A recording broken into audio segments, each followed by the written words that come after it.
Assalamualaikum warahmatullahi wabarakatuh.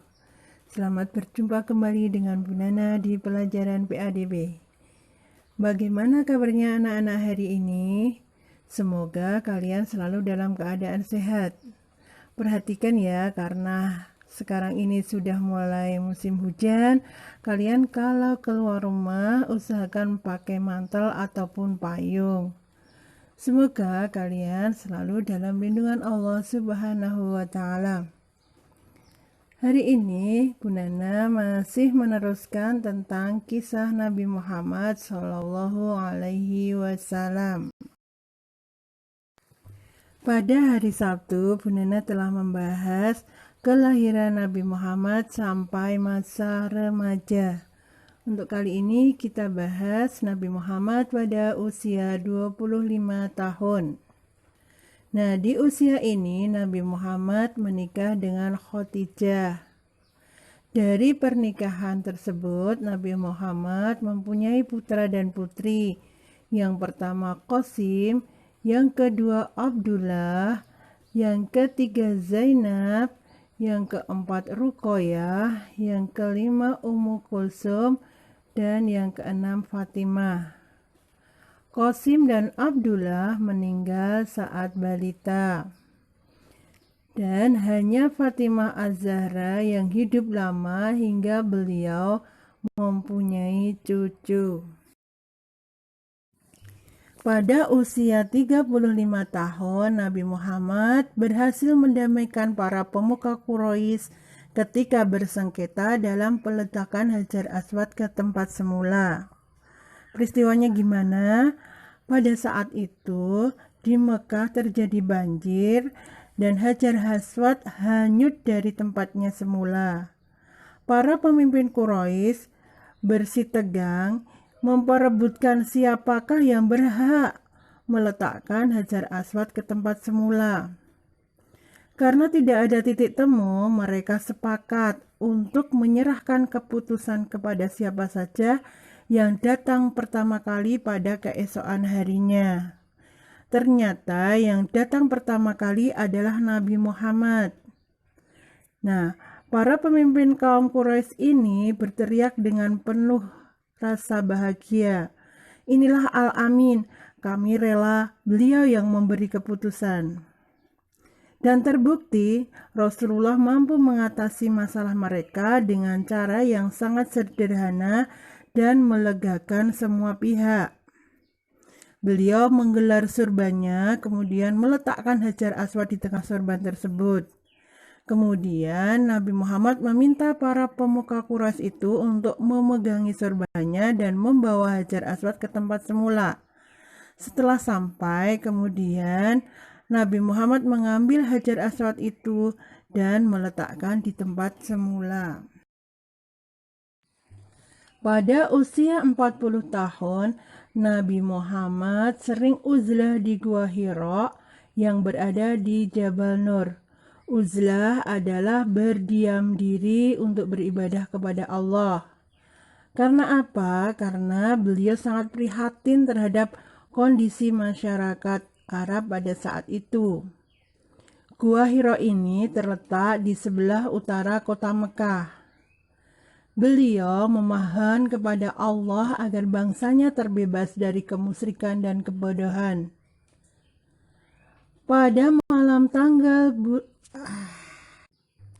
Pada usia 40 tahun, Nabi Muhammad SAW sering uzlah atau berdiam diri di Gua Hira yang berada di Jabal Nur. Gua Hira terletak di sebelah utara kota Mekah. Beliau memohon kepada Allah agar bangsanya terbebas dari kemusyrikan dan kebodohan. Pada suatu malam di bulan Ramadan tanggal 17, beliau didatangi malaikat Jibril yang datang atas perintah Allah. Malaikat Jibril mendatangi Nabi Muhammad SAW untuk menyampaikan wahyu Allah, yaitu Quran surat Al-Alaq ayat 1-5.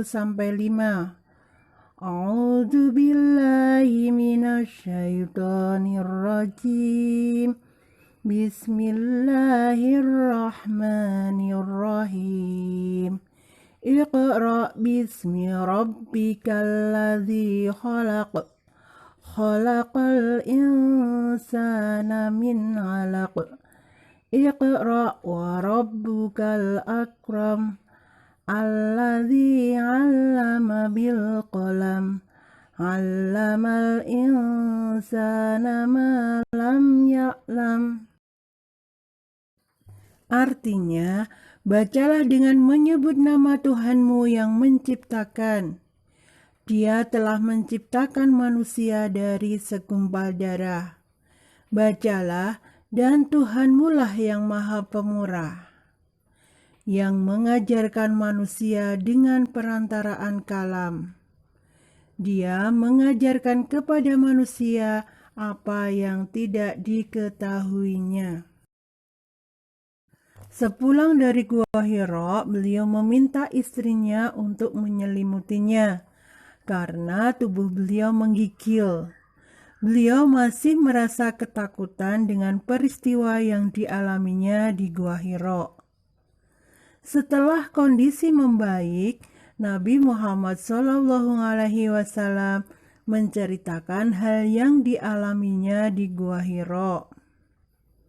Keesokan harinya, Khadijah mengajak Nabi Muhammad untuk menemui Waraqah bin Naufal yang mengetahui perihal turunnya Nabi terakhir, dan Waraqah ini sangat memahami kitab-kitab Yahudi dan Nasrani.